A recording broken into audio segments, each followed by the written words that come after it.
My connection with it generationally, has focused on the horse side of it. My Uncle Duke and Dad, who are both Montana Cowboy Hall of Famers, went to Marfa, Texas in 1938 and got some good sorrel brood mares and brought them up to Montana. That was the first quarter horse bunch up in this part of the country, and they're still, those genes are still around.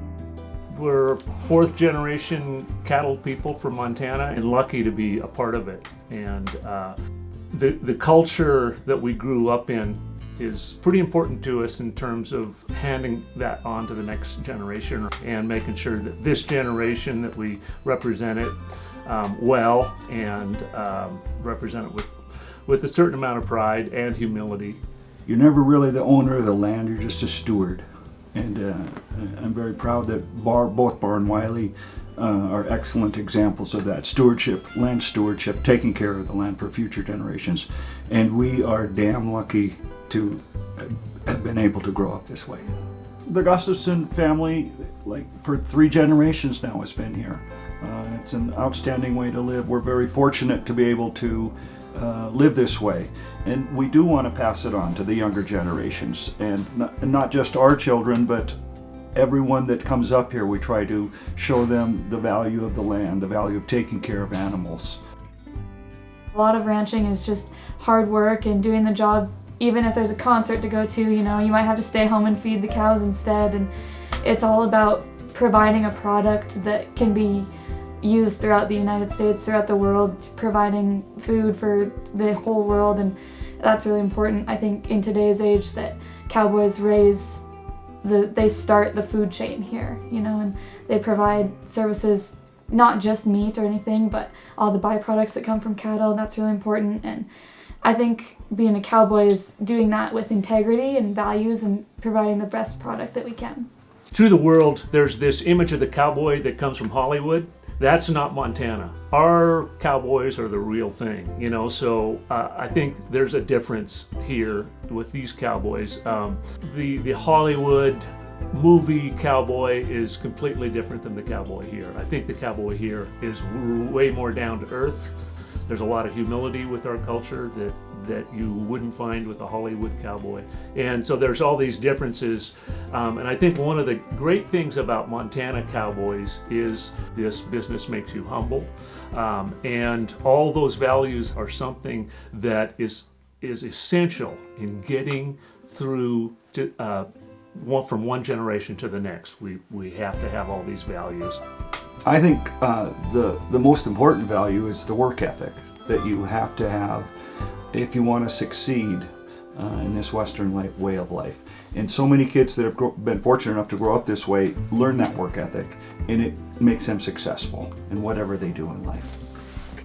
There's a lot of solitude to it, and I enjoy that, but when I do go to town or rodeos, the people that I go to town to see, I think they're some of the best people in the world. I mean, you can ask anyone and they'll lend you a helping hand. We're all trying to make our neighbors successful, because that's what community is all about. If everybody's successful, then it's a great community, and I sure try and help out my neighbors as much as they help out me. It's interesting how people love to know that you're from Montana. It truly is one of the last best places, and people have such a positive image and expectations of Montana, even if they haven't been here. That's someplace they want to go. Before we got here and before any humans were here, this land was outstanding buffalo country, and it still is. You can still see the buffalo herd up at East Glacier. The tribe is doing a great job of promoting that, and this country was made for raising ungulates.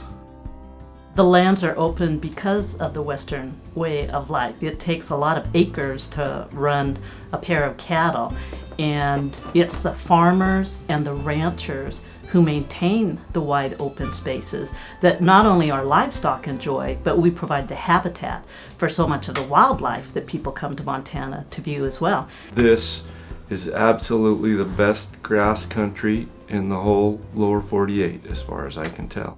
Just because of the river valleys, the ruggedness of the country, a lot of it has not been farmed. This is one of the last grassland large grassland areas of Montana.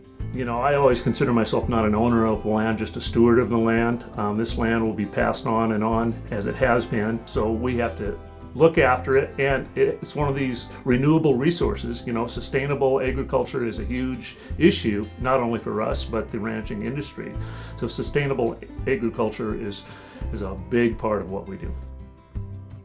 My favorite part of the ranch is the Native American history. For at least 15,000 years, there's been humans living here, and there's still a lot of evidence. Mainly because the love of the land and the love of the lifestyle. I've lived in Bozeman, been to cities, and I can't imagine living there ever. Being out here this close to earth and nature and these animals, it's a different kind of connection. It's part of your heart and soul, and I don't see myself doing anything else. Their grandparents were cowboys and cowgirls, and it's a life Greta and Owen love. They live the Western lifestyle. They're both incredible horsemen.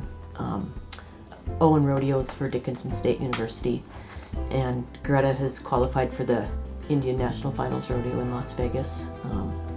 She barrel races in breakaway ropes, and Owen team ropes and calf ropes. Their bond with their horses is just a thing of beauty. The Western way of life: take care of yourself, take care of your family, do the right thing, take care of the animals, look to the future.